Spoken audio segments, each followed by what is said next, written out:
8 phrases that signal they secretly hate you. We've all had conversations where something felt off. Ever heard someone say something innocent but with a deeper meaning? What if those subtle phrases could reveal hidden feelings? Feelings of resentment, frustration, or even disdain. In today's video, we're diving deep into the brutal truth about hidden messages in everyday conversations. I will tell you what phrases to look for that may indicate someone secretly hates you by the end. We all want to believe the best in people, but their words can reveal negative feelings they would rather hide. Today, we're uncovering 8 specific phrases that people often use to mask their true feelings. Recognizing them can strengthen relationships and keep you out of toxic situations. Let's start with the first one. 1.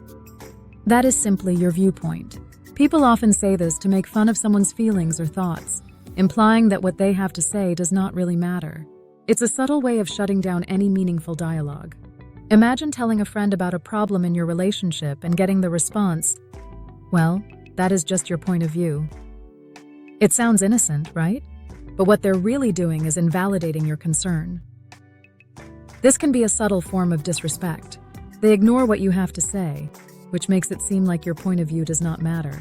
2. I am merely being truthful. On the surface, this phrase sounds like it's coming from a place of honesty. But more often than not, it's used to justify harsh or critical comments.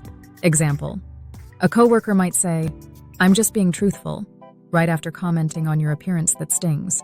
Honesty is important, but anyone who uses this phrase may be hiding their negative feelings. It's a way to pass off cruelty as helpful feedback. 3. I mean no disrespect, but this phrase usually comes right before someone says something offensive. It's meant to soften the blow, but let's be honest, it rarely does. Example: a family member might say, "I mean no disrespect, but you've really gained weight." Even if someone doesn't mean to be hurtful, that doesn't mean their words don't have a lasting impact.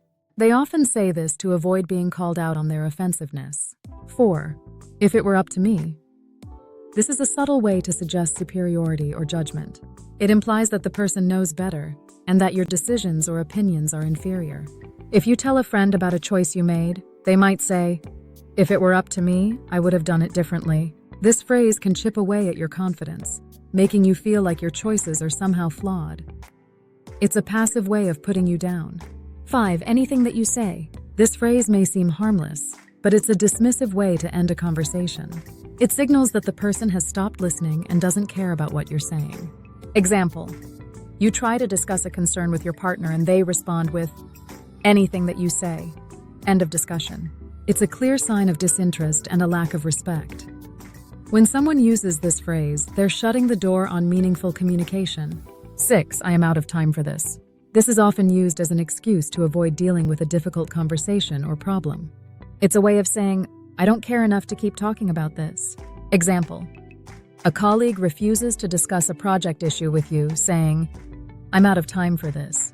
It may sound like they're just busy, but it's often a signal that they're uninterested or avoiding the issue entirely. It's a subtle way of showing they don't value your concerns. 7. That is not my issue. This phrase shows a complete lack of empathy. It's a way for someone to distance themselves from your problems, signaling they don't care. Example: a friend refuses to help you through a tough time, saying, "That's not my issue." This phrase can be a sign of selfishness or indifference. It shows that the person doesn't want to invest time or energy in supporting you. 8. You are overly delicate.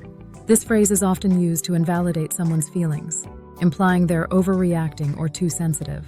Example: a family member tells you to lighten up after you express your hurt feelings. This is a classic form of gaslighting, where the person tries to make you doubt your emotions. It's a manipulative way to downplay your experiences and avoid accountability. In conclusion, so, there you have it. The 8 phrases that might signal someone secretly despises you. If you've noticed any of these phrases in your conversations, it might be time to rethink those relationships. Be mindful of the words people use. They reveal a lot more than we think. Remember, communication is a two-way street, and the healthiest relationships are built on respect and understanding.